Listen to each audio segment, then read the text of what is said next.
Yo, what is up, guys? It's Pedro here. So the Washington Commanders have signed XFL standout Jaryd Jones-Smith after camp invite. So we'll talk about a little bit about him. Also talk about some Chase Young / Montez Sweat news. If you guys are new, make sure to subscribe, hit that like button, and that notification bell as well. Check out Man to Sleep. Use code HTTC for 10% off. Link in the description. So this is going to be a pretty quick video, but just want to talk about Jaryd Jones-Smith. So he's, played really well for in the XFL. Is an offensive tackle, is huge, about 6'7", I believe.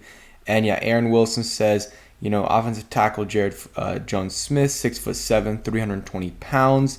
He played for the XFL Battlehawks, and he's had previous stints with the Texans, 49ers, Raiders, and Ravens. And he's had 4 career NFL stats and I think 6 career NFL games. So first off, good for him that he's making another NFL roster. Not even making it yet, but he's on an NFL roster again, which is good to see, and good that the XFL is able to give these guys chances, and good that the NFL is putting some of these guys on the roster. But in terms of what he's going to do for the Commanders, unfortunately, I don't know. Probably not a lot. Who really knows? Who really knows? My guess is probably a camp body with a chance to make the practice squad. That's with a lot of these guys. They are camp bodies with chances to make the practice squad. And that's what I think about Jaryd Jones-Smith getting added late in the process. Doesn't really help you a lot, but still going to go through OTAs and mini camp, and then not rookie mini camp though, but mini camp, and then finally training camp stuff. So he'll be there unless he gets cut beforehand. And yeah, have a chance to make the roster. I mean, the tackle depth isn't amazing. Maybe he beats out someone like Cornelius Lucas. I doubt it.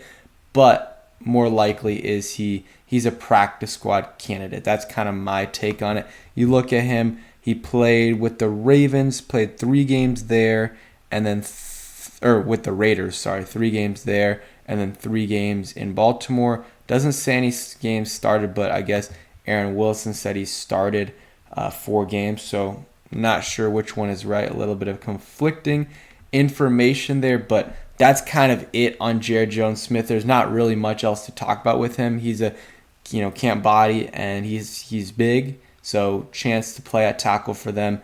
And yeah, and then the other news I want to talk about Montez Sweat and Chase Young. So I was listening to John Keim's podcast, and there's some other nuggets, and I'll talk about that in a second. But I was listening to his podcast, and he kind of said that Chase Young and Montez Sweat, they haven't been to most of the voluntary workouts so far. And, the team kind of hopes, obviously they want them there, but hopefully they're there the next week, and then definitely there for OTAs, which is mandatory. And I think it's OTAs. It might be mini camp. One of the two is mandatory. It would be nice if they would show up, because, Chase Young, we had that issue a couple years ago where at the time I wasn't really, adamant that he should be there because he had such a good rookie year, and I thought he was going to ball out. But if you ball out, I don't care what you miss. But if you're not balling out and if you're coming off an injury, I think you need all the work you can get. And Montez Sweat, I'll give him a little bit of a pass because, he's been playing solid. Not amazing, but he's been playing solid. So he can do what he wants. But Chase, and they're still working out. They're just not working out with the team. And I think Chase Young needs that structured, team practice and needs to listen to what the coaches are telling him to do versus the random trainers he has. That's what he was doing all summer of 2020. And it did not really work out. Or no, summer of 2021. It just didn't really work out for him. And the pass rushing moves weren't there. It seems like he regressed a little bit. I'd rather him get training with the team, with Coach Z, Ryan Kerrigan, guys like that, and even Del Rio versus these random trainers. It's good to have them, but you don't need to rely on them. Rely on your coaches to get better, because those are the guys that are going to end up playing you, and you want to make sure you're doing things to their standards versus doing it how your trainers want it, because that seemed like a little bit of a issue the last time Chase Young was healthy and playing a couple years ago. So hopefully it doesn't turn into a bigger issue.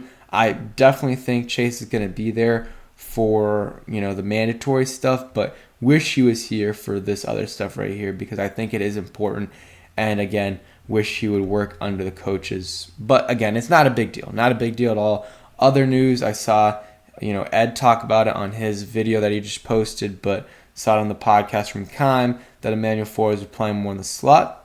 A little surprising, not sure why. You might be like, oh, it's just minicamp, they could, or rookie minicamp, you can try him out there. Well, I was like, that's what I thought originally, but then it's like, well, he's the best corner there by far. He should be playing on the outside, but maybe they're just trying him out, but probably he's going to be playing on the outside for the Commanders, but who knows? And if he does play on the outside, then I don't know who you put in the slot, Kendall Fuller or Benjamin St. Juste, because they've both played there, and they've both played okay there, so that's just something to consider as well. But maybe Forbes plays in the slot, but I think you want him on the outside. You draft him early in the first round or mid-first round. I think you should put him outside. So that's it for today's video. Hope you guys did enjoy. If you did, hit that like button, subscribe if you guys are new, and peace.